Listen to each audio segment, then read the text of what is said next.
Welcome to another episode of Tech Talk Radio. I'm Andy Taylor. I'm Shawn Weird. We are the show that talks about computers Technology? and, of course, the internet and all the fun gadgets that are a part of that. Just Shawn and I for this week. Actually, Justin took his son to the movies to go see the new Superman movie in what he's seeing in IMAX, right? Yeah, IMAX, which I Yeah. saw I saw last week the F1 movie in IMAX, How was that? which was incredible. Yeah, I've not gone to the movies in so long because I don't know, it's been so weird. But people are telling me, no, if you go back to the movies, don't just go for a regular screen, go see something in IMAX, go see it, in the way that the filmmakers want to give you the best presentation, Yeah, it was a unique opportunity. So for Mother's Day, I had gotten Caitlin tickets to go see Wicked. right? And so I took her and her sister down to Indianapolis to go see Wicked, and I drove so they didn't have to drive late at night. And during that time, they had a showing for F1 at the Indiana State Museum Oh, cool. in their IMAX theater. So I just popped in for 2.5 hours and watched the movie, and then got out and drove them back home. And So it worked out was perfect. was it dangerous to drive after seeing F1? No, no, I mean, it's I don't know. It was a cool movie. The practical the way they did it with the practical effects, and they drove cars in actual F1 races and took a lot of actual F1 race content. It felt like you were watching a documentary about an F1 race. Like Oh, it wow. literally felt like it. Just the way it was shot, the way it was handled, it was very, very well done. The music is incredible. Hans Zimmer did the score, of course, so it's just Right, that's going to be right. incredible. Yeah, it was good. So I think it lived up to the hype. I'm a big motorsports fan, so it was kind of fun to see. One of the things I like about the Consumer Electronics Show in Las Vegas, and I'm hoping they'll do it again for, next January, is they have coincided the F1 electric version. So they got these F1 style cars that are out there, race car, but they're autonomous. I'm sorry, not electric. So they're basically, nobody's driving them except, they're robotic, basically running around the track. I've always like I want to see that. I've watched some of the video. I think that would be an absolute blast to go on out there and check that out. But they've been doing that every year, and they get teams from like MIT and some of the other Yeah. universities out there doing their race cars that are again completely autonomous. That would be fun. It would be wild. It'd be wild to see. I know they do a lot of that out there. Yeah, I think you can actually pull up video. You might be able to go YouTube, and if you've never seen something like that, it's pretty cool. They had some strange accidents that would happen, where cars just suddenly, oops, lost connection, and that was, kind of how that played out. Yeah. And on the topic of F1, right? The big controversy around F1 is or Apple is vying very hard for the media rights for F1. Really? The Wow. Apple's bid is in the range of 150 million a year, Wow. significantly higher than ESPN's current 85 to 90 million a year. So it'd be Hmm. interesting to see how that would play in, because if Apple takes it over, then it would be on Apple TV. Ah, So I then wouldn't have to have an Apple TV account and an F1 TV account, or so it'd be interesting to see. And Apple was a primary stakeholder in the F1 movie. It'll be on their platform, and they just kind of have been branding around the F1. So it'll be interesting to right. see how that comes up, and if ESPN can keep it or not. So the reason why I like it on ESPN right now is that it's commercial free, right? Right. They're flag to flag coverage, right? There's no, which is incredible compared to the other motorsports that are on TV, NASCAR, Indy, um, ARCA, those other series. So the production value is so much different. So it'll be Now, do interesting you to have do see. you have Apple TV currently? I do. What do you think of that? Because I don't have Apple TV. I had an Apple TV box for a while, and then I gave it to my daughter, and I don't know whatever happened. But I mean, as a service, comparing it to say Netflix and Hulu or Paramount Plus, how does it rate? We probably don't watch it as much as we should for what we pay for it, as we do with every other service we own. Mm. But it's got the content. There were specific shows. Caitlin wanted to watch Severance. Right. There were a couple other shows that were on there that are good.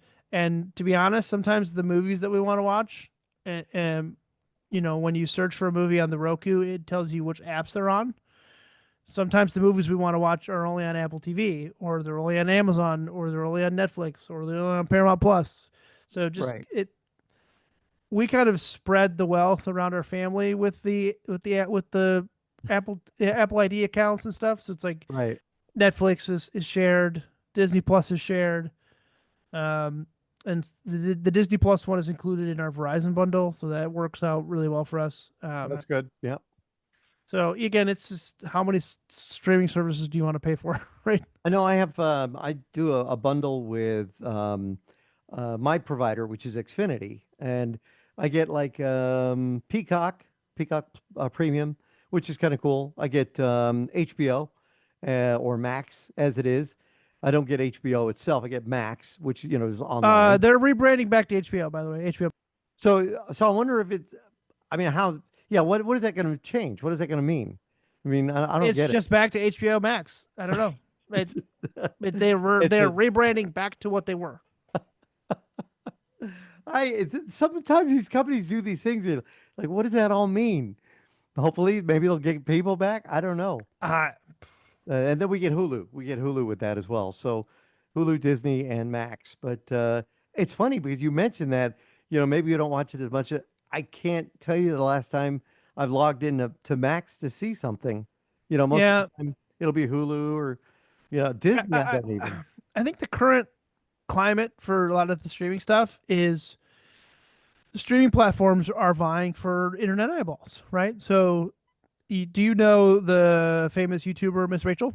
Yeah. Yeah. Oh, gosh. $10 million a year? She's on Netflix now, right? Yeah. Yeah. Absolutely. So you're gonna see, I think you're gonna see more and more of this, where you're gonna get these popular YouTube content creators, and then they're gonna leave the YouTube platform for other platforms because then they're going to be able to take those subscribers from YouTube off of YouTube to other platforms. I'm sorry, Shawn, but I was still trying to figure out, and I found her content compelling. The kids my grandson seemed to like it. How does she make $10 million a year doing that? I don't get It's it. just it's the sheer volume of content that she like the sheer volume of views she gets on YouTube. It's I mean every video she's putting out is getting hundreds of millions of views. So Very she's just popular. Yeah. raking in ad revenue. Yeah. And when in I can attest to this, right? When Max and Daniel, sometimes we just veg out and we just put on YouTube. We put it on a kids channel, and it'll loop for 2 or 3 hours in the afternoon while we're doing around, while they're playing Yeah. with Legos or they're reading books or playing puzzles or doing whatever, or while we're eating lunch or eating dinner. So sometimes YouTube is on our TV 5 or 6 hours a day. We're not always there watching it, but it's just on. Yeah. And I I, I we paid for YouTube Premium, right? So oh, okay. I don't get ads served to us anymore, because trying to do that without YouTube Premium was a real pain in the rear end. Now there is a Because difference between what YouTube Premium and YouTube TV, right? I mean, correct, yeah, okay. So YouTube Premium just means you're just not getting ads, or do you get access to other content? you get access to some other premium content on Netflix on YouTube, right? You get Right. access to other movies, some other content gets unlocked. But it just the experience on YouTube without premium was awful. Yeah. Trying to stream the content that Max wanted to watch, or the content that Miss Rachel, and then all of a sudden you're getting these ads that are 2 hours long. Yeah, they're pretty long. Yeah. So Yeah. you get these ads that play because people just leave their TVs on looping for background noise, whatever, and all of a sudden it's playing an ad every 10 minutes. Right. So every Right. 5-10 minutes, Max would come over with the remote and say, "Uh oh," and his house there was an ad to skip. Right.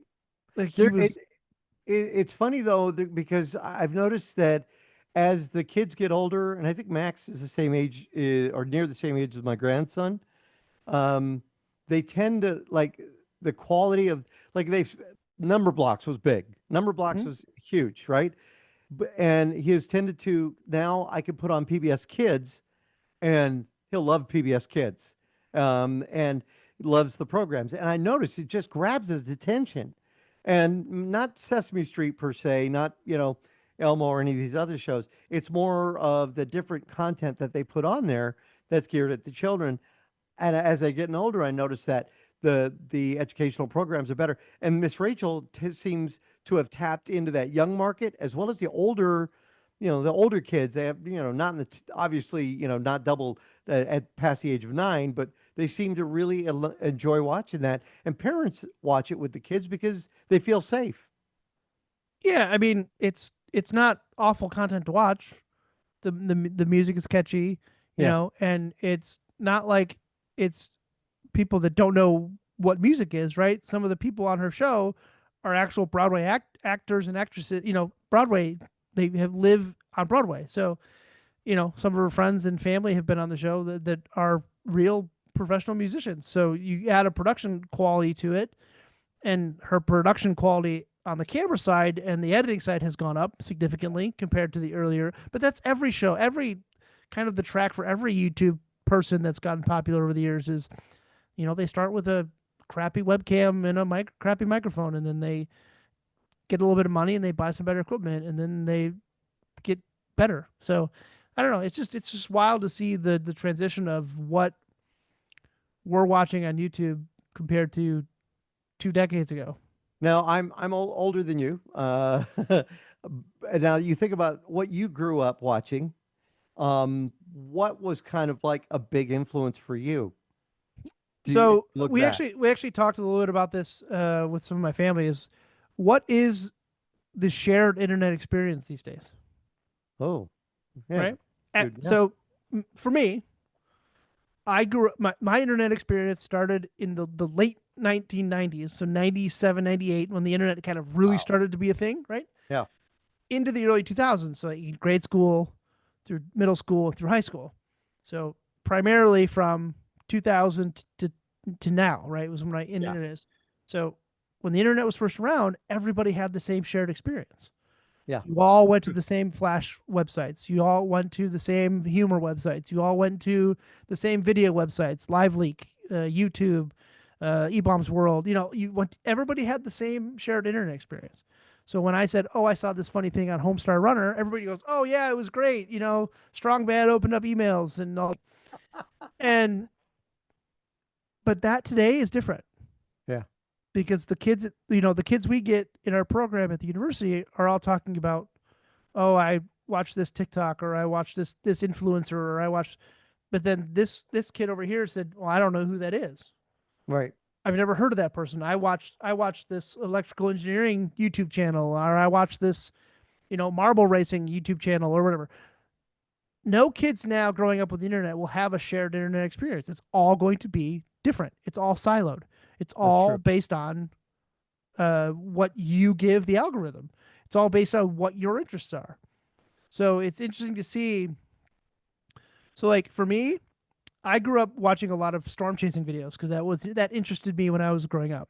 So I Oh, that's watched I watched a lot of Reed Timmer.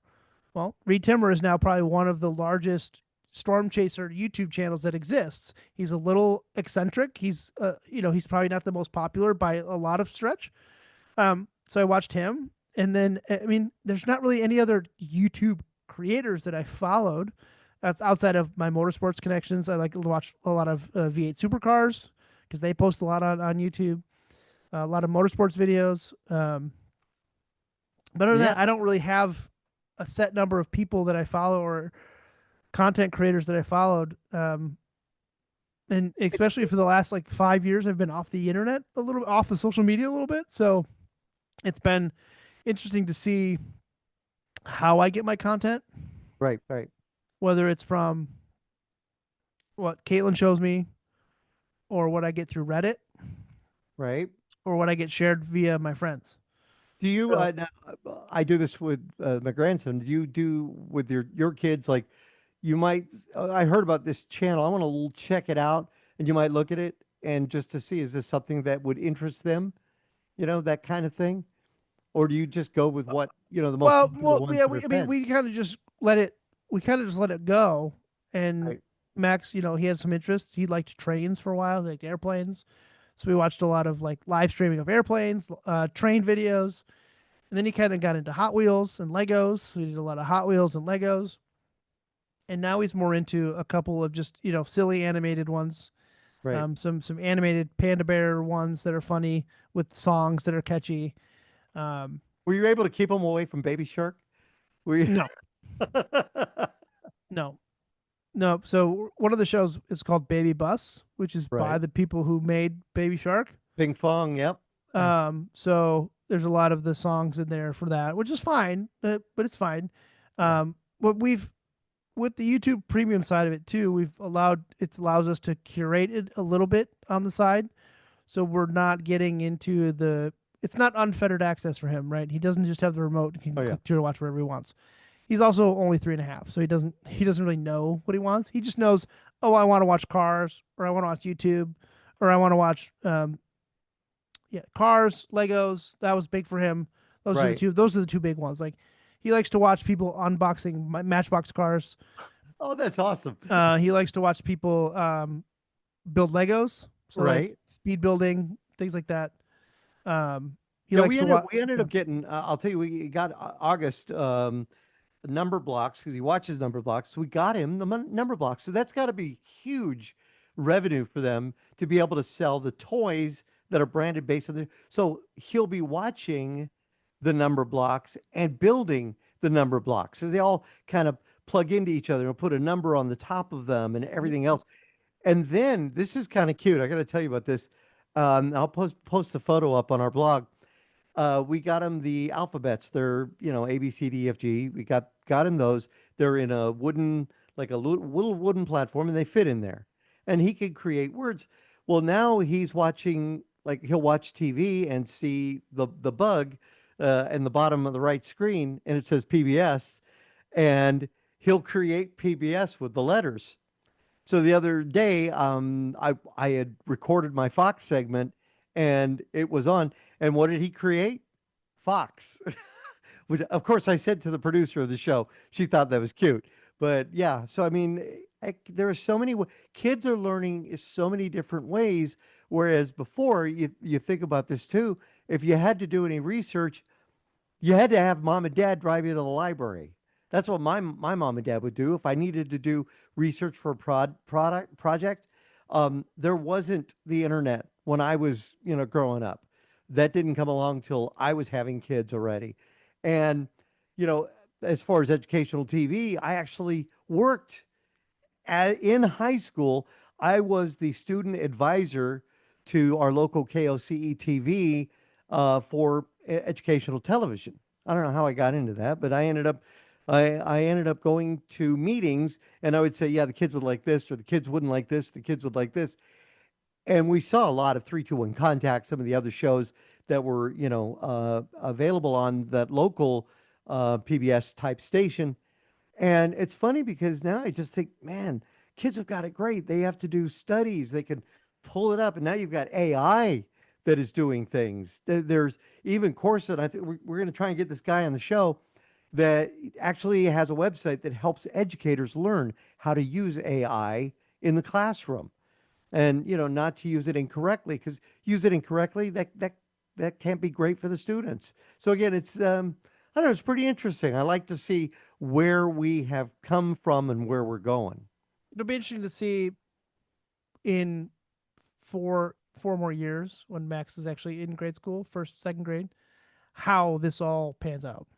Yeah. Like what eh, it's going to be interesting, right? So Right. don't really know where it's going to go, and it's so hard with how fast technology is going to anticipate where it's going to go or what do we need to prepare for? What do we need to be encouraging him to do?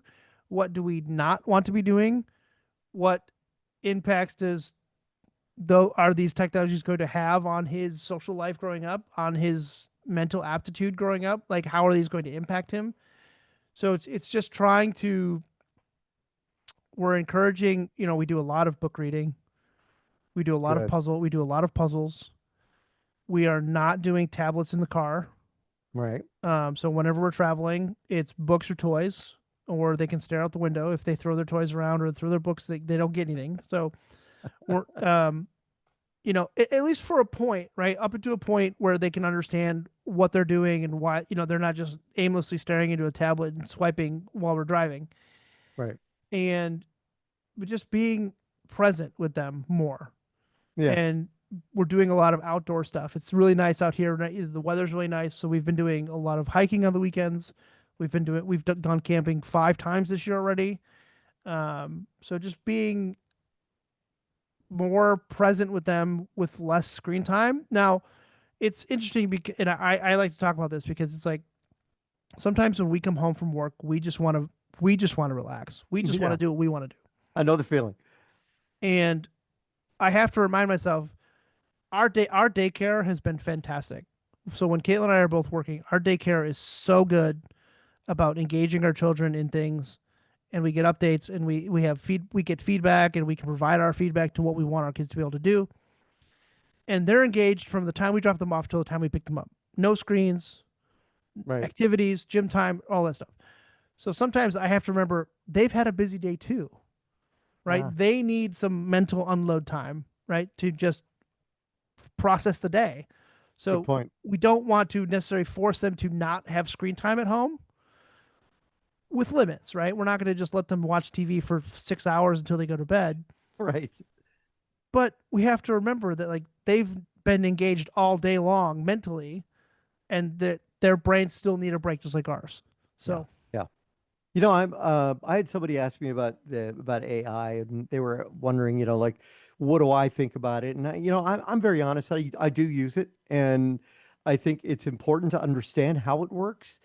But they said they're going to keep their kids away from AI. They're going to, and I told them, I said, I said, that's like the parents that said they didn't want their kids involved in computer education back in the 80s, that they didn't want their kids to understand how computers work.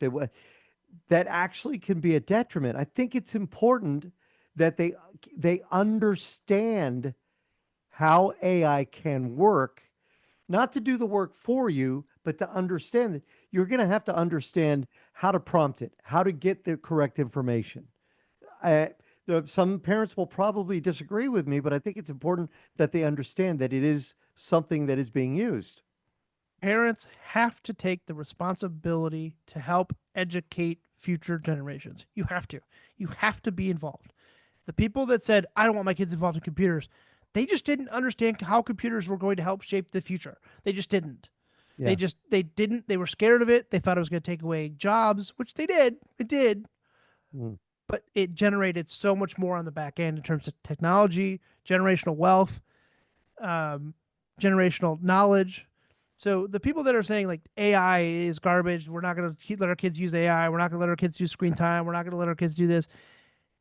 They cannot function in society with if you're limiting them on how they are going to perceive technology. If you're just saying AI bad, I'm not going to learn it because I think AI is bad. You are setting your kids up for a technological failure in the future. Yeah. You have to take the responsibility to understand, even if you don't agree with it or don't use it, you as a parent have to understand how it works, how it is treated as a tool so that you can avoid the bad AI. Don't let your kids get unfettered access to it. So they just Right. go in and start searching willy nilly on whatever they want. Show your kids how to use it. Show your kids the benefit it can provide them. Show them how to foster it into a tool that they can use to help themselves down the road. Because if you don't, they're going to learn from their neighbor. They're going to learn from their friends at school. They're going to learn from the internet. They're going to learn from all of the places you wanted them to avoid in the first place. Engage with your kids in the technology and the tools you want them to learn in, and they are going to love it. They are going I, to be so much better off if they're learning it from you as a parent and you have the understanding of it, and you need to just get the knowledge yourself so you can then pass it on to your children even if you don't agree with it. I remember my 12-year-old son, Ricardo, would sit in the kitchen with me, and that's where we had a little kitchen table, and I would build computers. And that's, when I was really getting into it, I would build like a 386, build the 286, 386, and put the memory in, and I would show him what we were doing. And I have pictures of him like watching, watching this thing put together, and even had him help once in a while. Little did I know that, years later, he was learning how to code. He was learning how to write, scripts and do all this really cool stuff with technology. And that's, part of what he does now as his profession. Just that time to understand what was being done was very was very helpful to maybe help him in what he would do in the future and continue to express that desire for it. So again, I think you're right. It's important you do all that stuff with them and help them along. It's AI is a tool. It's just another tool. It like you said, we talked about it in the break where we were saying this is how I use AI, right? I'm Yeah. using it to search. We were talking, hey, when you wanted to look something up in Linux. Okay, Yeah. well, previously, how would you do that? You'd look it up in a book. Right. You'd go to the shelf, pick the book up, look in the index what you wanted for, search page by page, go, okay, here it is, and then you go to your computer and you try it. All I'm doing with AI is now instead of going to the shelf picking up the book, I'm asking the prompt, hey, this is what I'm trying to accomplish. How do I list all of my hard drives in Linux? Right. It spits Yeah. out a command and I can type it in and I've now learned a thing. Yeah. Can be It's a, totally it, helpful. totally helpful. So instead of me having to go to a book, now great. It's great to have books. It's great to be tactile. It's great to have the feelings. But the way I'm using AI is a tool to help me learn the little things like how to do small commands in Linux or searching for manuals, searching in manuals like, hey, I have this piece of hardware. I need to know how to do X, Y, or Z. Please find me the manual for this and show me in the manual where it is. And then I can go read the manual. It'll pull it up for me or it'll guide me so I can download the manual or it'll provide it for me as a PDF and I can then search through the manual. All right, we got to take a break, but I will also say this for those that are listening right now, and maybe you're not, working with Linux or you're not working on your computer. Maybe it's something else around the house you need to figure out how to do. Maybe you know a brand name that doesn't seem to be working right. You can actually ask your AI in most cases how to do something or what is the meaning of something, or you get an error code on something, or my TV isn't channeling right. How do I fix that? You'll be surprised at how it can answer and respond to it. So again, give it a shot. You might be happy with what you get. We're going to take that break. We'll come back with more of Tech Talk Radio. Find out why Shawn has got all these computers sitting around, laying on the floor in his studio. I'm Andy Taylor. I'm Shawn Dewar. Find us on the web at techtalkradio.com. My basement is covered with computers. Why I is mean, your that's why do not you have so many computers? that's not abnormal for my basement. Let's be honest. But it's extra messy right now. If I rolled backwards, I'd tip over my Plex server because it's on the floor behind me running. You've got several computers behind you. Yeah, there's a shell of one. There's a shell of another one. A coworker of mine just one day decided getting out of the PC world. He's gonna go Mac only. Just straight up said, Really? I'm getting rid of all my PCs. I'm going Mac only. I'm done with Windows. I'm done with the PC life. I'm going Mac only. Wow. And so he said, if anybody wants PC stuff, I'm giving it away for dirt cheap. So of course I can't turn down cheap computer parts. So I obtained a small collection of computer parts, towers, um, processors, motherboards, you name it. Built my niece a computer out of it. Got her super happy running Minecraft on a 3060 Ti. She's loving it, and she's super happy with that. She wants to get into computers anyways. But then I was able to finally, thank God, upgrade my Plex server. Oh, great. Now, what were you running before?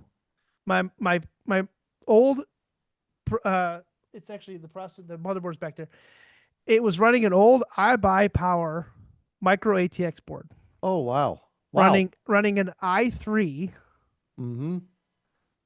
like 2800 Okay. Wow. and only 16 gigs of RAM.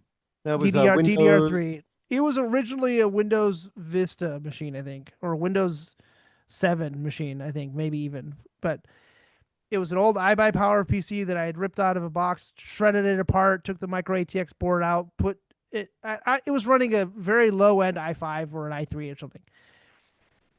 So I finally migrated to a current gen system. Right. So now I'm running a i7 9 series, I think. Oh, wow. Really? I jumped way up. Yeah. And I'm running a 3060 in there an NVIDIA 3060. I went from a 1070 to a 3060. The benefit, and this is what was cool. I tried this. I was running Linux Mint 22. Right. Linux Mint is probably the best version of Linux I've used.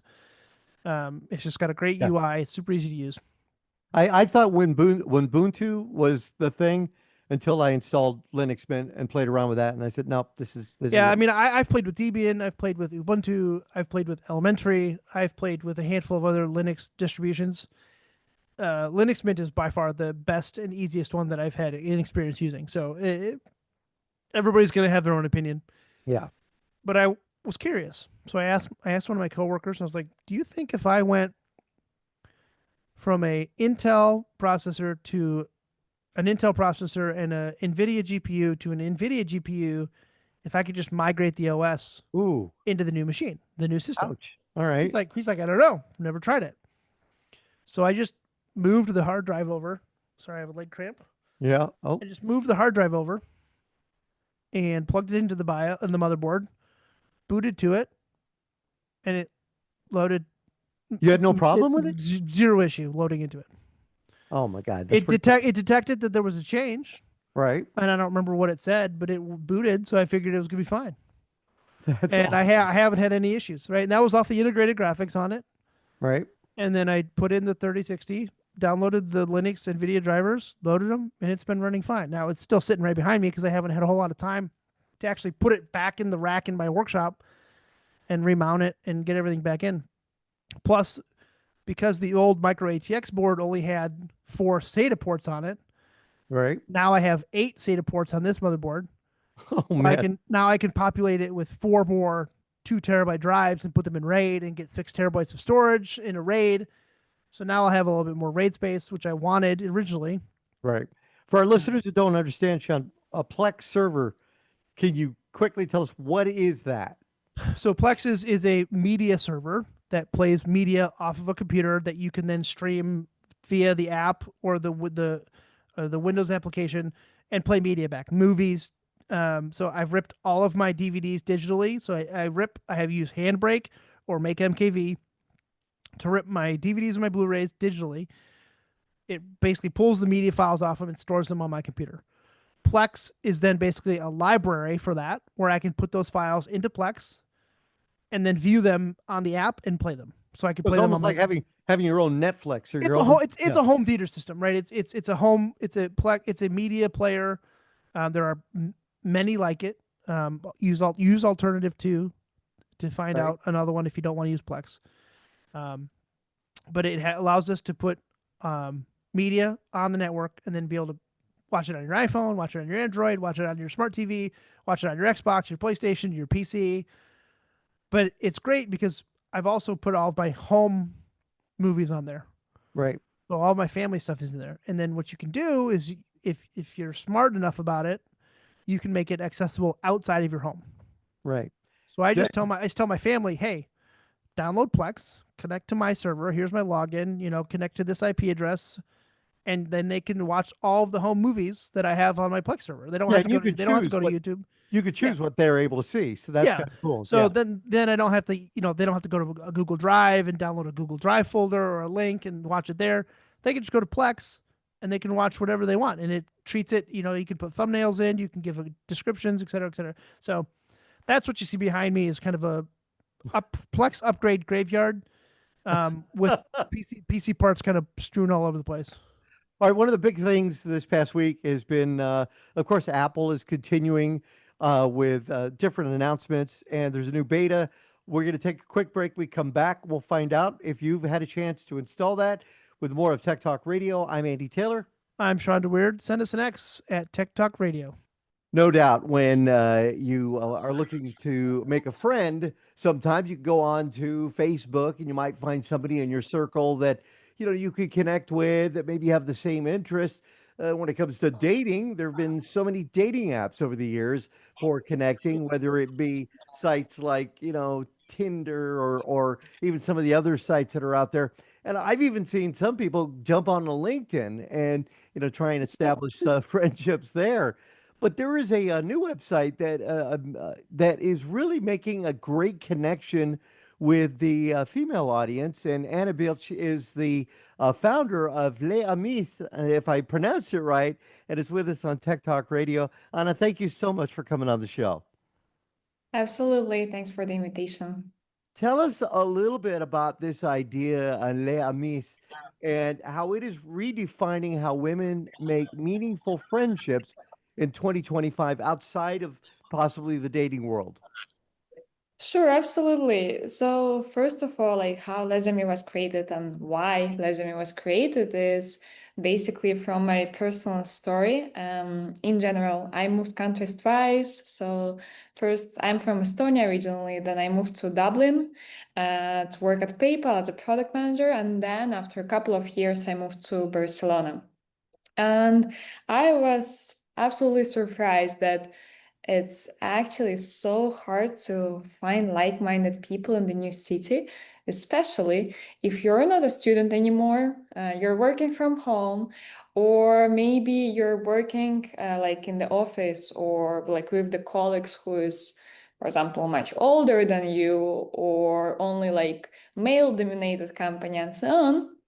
And then I tried, I think, all the apps, all Mm. the websites, and you were absolutely right mentioning, for example, Facebook groups. There's also Meetup, Eventbrite, Bumble BFF, and so on. Try them all, and unfortunately, didn't find any friends. Even though I was like, wow, like I'm absolutely normal person. Why it is so hard to find new friends, even though I would say, like, in my mind was that finding friends is kind of just like a basic. Mhm. Yeah. It sounds very easy, but in reality, it's not at all. And you're also were absolutely right that there's like 100 apps for dating, for like Bumble, Tinder, Hinge, Raya, and there's like literally hundreds of them. And then from like my personal experience of using all the apps for friendship. And I kind of noted why it didn't succeed for me, basically, and try to fix all the problems that kind of I had. Well, So, if you think about this, Anna, there's a certain amount of guard. You put up a wall when you're online on social media in many of these situations, especially with Facebook, and Instagram and Snap even. You have to have a kind of a wall for protection, number one, of your assets, but also your person, yeah, who you are. Finding a group though where everybody really has the same kind of, I don't want to say goal, but yeah, that would be right, goal, the yeah, same idea of meeting some people with like minds that you could be friends with and learn from and share with. That's got to be the challenge, and that's exactly what Leah Mies has kind of set forth with this whole friendship economy. It's kind of, you may have been, a real trendsetter and trend starter here, finding what was lacking in the others and being able to put it all into one. absolutely, you're totally right. Because what is like special for Les? I mean, first of all, we're meeting in groups. Usually, the groups of like women is 10 or maximum 12 people. Why so? First of all, of course, safety. Meeting in the groups are way safer than meeting one on one. And also, in terms of just as you mentioned, the goal, or for example, I call it that everyone come with the same intention of finding friends, then also the conversation goes way more like smoother when it's like 10 people than just one-to-one, because especially if you're an introverted person, it's actually really hard to come to this one-to-one meeting, because you will feel like awkward, maybe like you won't be able to figure out which question to ask and so on. It's like small talk and the first talk with strangers always hard. But what we do in Lesami is that first of all, yeah, you meet in small group, and second, there's also an event like in place, kind of in the middle of this meeting, and it can be everything. So right now we do over 500 events per month. And it can be like pottery, bouquet making, just like brunch, spa evenings, any beauty, skincare, like talks and so on with the host, with the expert that is like teaching you how to use, for example, Korean cosmetic and so on. And then usually event is 2 hours. And after these 2 hours, it's because it's went so smoothly, and then nobody were pushed to, let's say, remove the silence and say something, because there's always something happening. And then in the meantime, you can also have the conversation with the girls. That's like one way how we connect our users.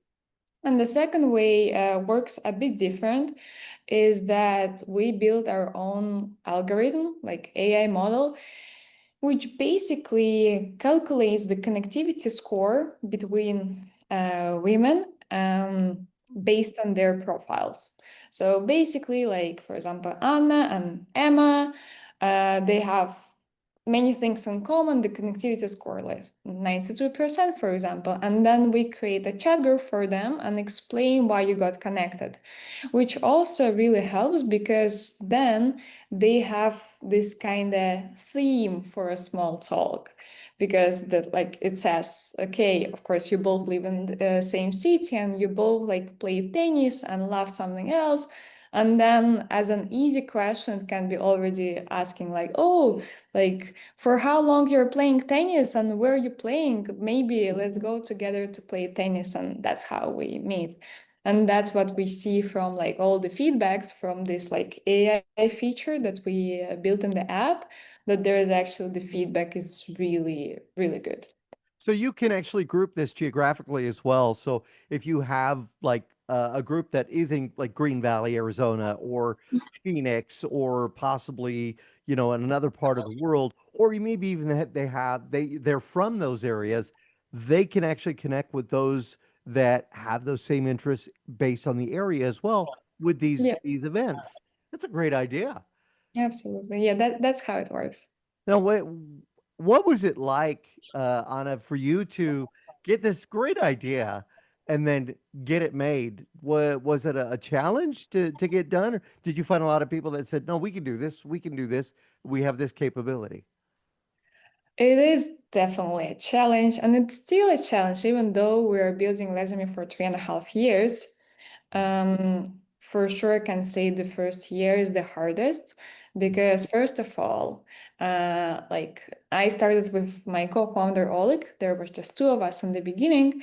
At that time, I was like the employee in big corporation. Oleg was also like at Google for almost 10 years.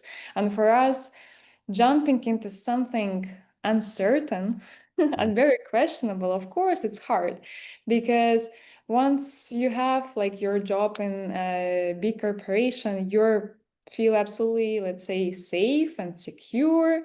You have guaranteed paycheck in a certain day of the month, and you always know that everything is covered. Maybe you also have some perks as an insurance and so on, which is like awesome. And then one day, like, you decide to build something by your own, and there will be just, for in our case, two of us, and we need to cut everything. There is no insurance anymore, no paychecks. It's only you, your knowledge, and your savings. Yeah. And we don't know like when will it work out, or will it like work out at the end, like in general or not.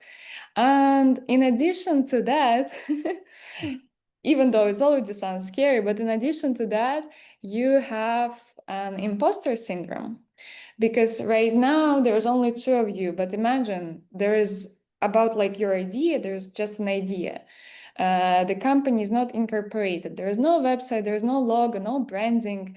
You don't even know how it will look like, how will it work. There's no app, there's no clients, there's no ads about you, and like there's like literally nothing, which means two of you need to do all that stuff, and you become a marketing manager, product manager, designer, lawyer, accountant, and like everything. And of course, I've been only a product manager all my life, basically. So Right. this is something that I'm doing good, and I know I Oh, have knowledge. And then, like, within a day, you become like 10 more roles. And Yeah. of course, you feel quite awkward. Of course, you have like something like depressions, or of course, since you start to work like 14, 12 hours per day, absolutely every day without any weekends and vacations. Like my first vacation was only 2 years after we started. That was the time when we're like, okay, now we have a team of six and probably they can manage 1 week without me. Uh, They're hoping, yes. yeah, you're just hoping and you don't know because also what I understood, if you kind of go to to vacation, but you're still working like for example 3-4 hours per day just to check it out, then it doesn't help you to really like relax and like recharge. You need to like shut it down absolutely without any messages and so on. You know, I love the message of the website, and I've been onto the website. I can't sign up. I'm a guy, uh, but it's we enable women to achieve more by bringing them together, and that's that empowerment phase. And I've talked to a lot of women business owners, young women that are saying, "Hey, what should I do here, or what should I do there?" This is a great way to get that input from other women that have, like yourself, that have experienced starting a business from scratch, or even maybe have succeeded in many other businesses in the past. Absolutely. It's not just about the arts, it's not just about relationships, it's about also learning from many others that can be help and a great way to start a valuable friendship. That's why I love the site. It's got a great message to it. When you think about it and you look at it and you say, well, social tech. And again, we've talked about some of the other sites there. It's not just about making that match, it's about having that feeling of belonging. And that's what Les Mis kind of brings to everybody, isn't it? Yeah, absolutely. And that's what we wanted to bring. And like this message, we're connecting, we enable you to achieve more by connecting you together, is actually came also from my personal experience. Because, for example, once I joined PayPal, I was just 21, actually one of the youngest.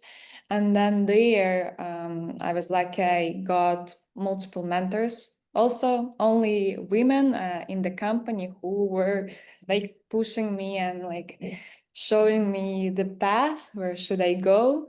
And then also once, for example, I was just 24 once I became a CEO and co-founder, also very young. And then to overcome a lot of challenges, I also got some coaches, also actually only women.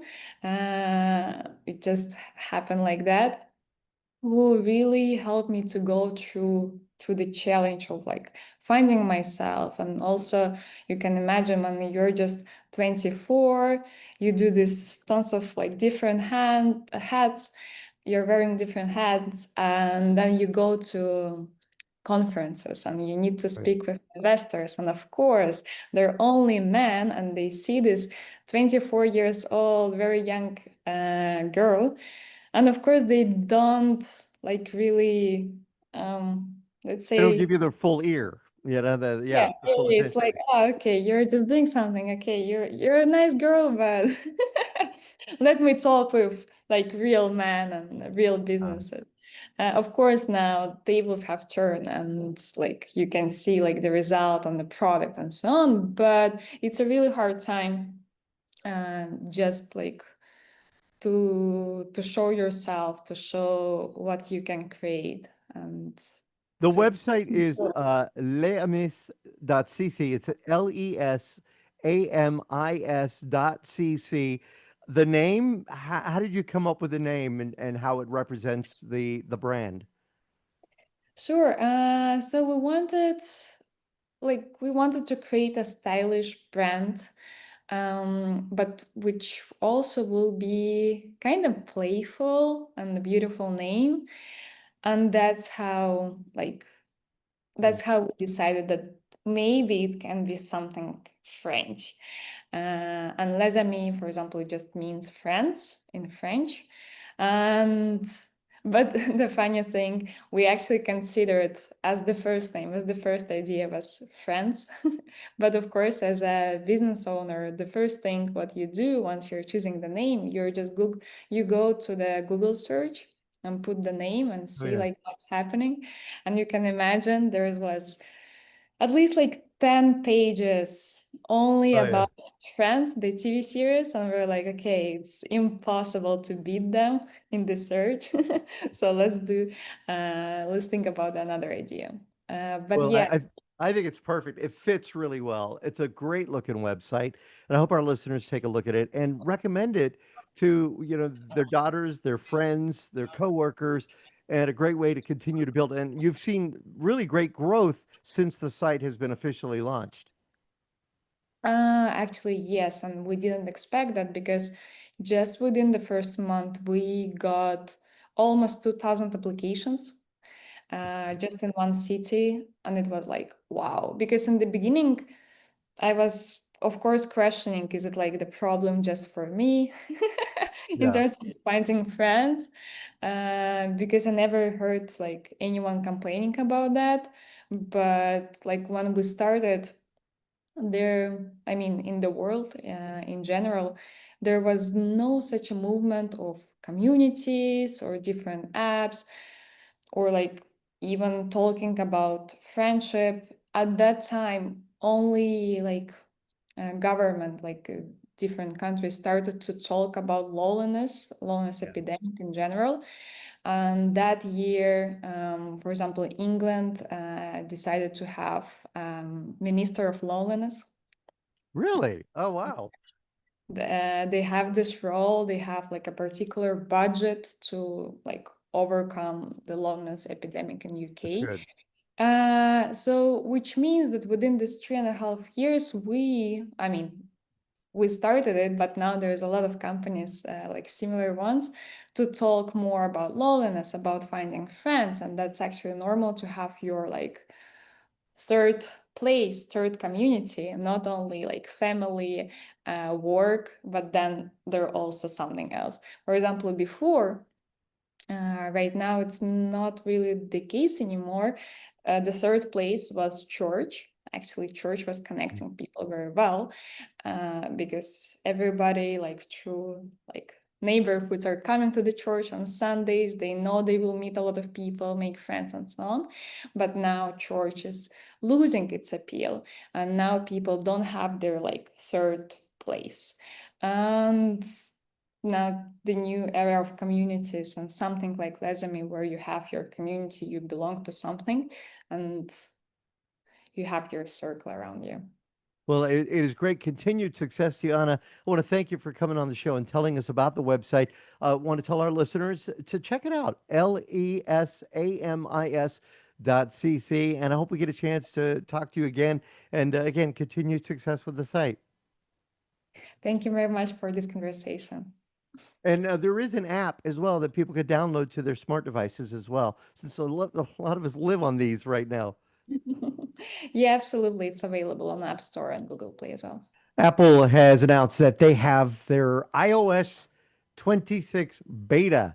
Now, they changed the naming pattern of their iOS, so now, of course, it's coinciding with the year. So I guess they're looking ahead for the next year, which will be 2026. So my question for Shawn today was, of course, did you get the beta? I always like getting the betas. Everybody thinks I'm crazy because they're like, "Oh, you're gonna get a buggy mess. And it's gonna be annoying." Well, that's how you help. I can now help develop a little bit, right? I can help cater to the things that I want to see. So I upgraded to the developer beta, which is great, Right? but it includes the new liquid glass update. Okay, so yeah, there was a lot of talk about that when they made the announcement. It's just a way for them to look at the icons and make them more rounded and shiny and look like glass. And I'm not a big fan, to be honest. Yeah. Is it just getting used to it, you think, or is it No, it's no? not. It's just not. It's just not. It's not a good look. I don't care for it. It rounds a lot of things. They made the icon. The certain icons are way bigger. Menu options are way bigger. Even with my font sizes the way they were and the icon sizes the way they were, some things just you're like, whoa, that's in your face. Oh, and they moved some things around. They changed the icons for a couple of the core apps. So just some muscle memory, getting used to some muscle memory. Yeah. Some more customization options. And the big one is they moved some, like they said, they moved some things around. Some of the big ones are the search function. So normally, like on an iPhone, you would swipe down from the top, and the search Right. bar would be at the top near the island if you have a newer phone. Now all of the searches are at the bottom above your keyboard, and the search bar kind of floats there above the keyboard. I think that aren't they doing that with? I think they're doing that with the. I have the Bixby. I have. Yeah, so it's I Wait, hold on, hold on. yeah. So anytime you're trying to search, I have that with the Pixel. They have it down towards the bottom too. yeah. So it's just different, right? So now I'm getting used to where my eyes are trained to use, Yeah. where my thumbs are, because they moved a lot of the X's to close things to Right. to the bottom next to the search bar. So getting used to that, and I think I mentioned it like this, right? More often than not, a lot of times when we were first getting smartphones, everybody had it in one hand. Right. Everybody wanted one hand operation of their phone, being able to reach across with your thumb to give. But now that phones are so big, everybody's gone to a two-handed operation. Yep. Yeah. So where are your thumbs? Right? If you hold your phone with both hands, everybody, I want people that are Unless you're listening, driving. yeah. Yeah. If you hold your phone, your index Right. fingers are typically on the sides, Right. and your thumbs are at the bottom.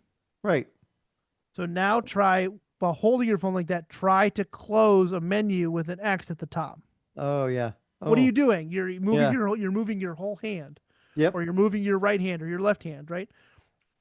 Most people I've seen using phones now are double-handed. Everybody's using them double-handed, not Yep. single-handed anymore. And the UI is adapting to that. And Unless you're styling and you got the old school flip phone, you just whip that thing out, flip but it you open. still but to do T9 Word, you still have to use two thumbs. Yeah, I guess so. Yeah, that's true. Yep. We're kind of going back to that, right? That's how you held your old phones. Yeah. Now a lot of people could T9 Word with one thumb if you were smart enough, or you had the sidekick, you just flipped it open, you had a full keyboard. Yeah. I had a sidekick, I loved it. Those were good. But it's interesting to see. I'm now a hand phone holder. Like I'm now seeing the UI, the user experience is now forcing me to be the two thumber.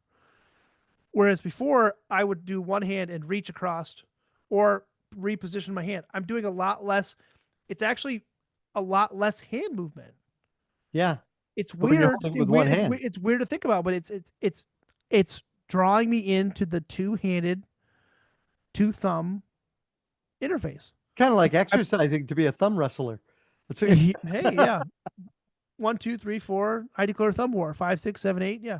there you go. Well, So it's we are out of time. Covered a lot of stuff, and there was a lot more stuff we wanted to cover. Hopefully next week I'll be able to talk a little bit about that with the Lenovo Legion Wi-Fi 30 that I have been having major issues with, and I want to find out your thoughts. Save this. Maybe some listeners can let us know too what they think about. Yeah, and we have some great listener questions that I wanted to get to, but we just ran out of time. So we always love your listener questions. Call us, email us, text us, FaceTime us. Yep. We'll answer your calls. Everything you'll find at techtalkradio.com. I'm Andy Taylor. I'm Shawn DeWeird. Have a great week.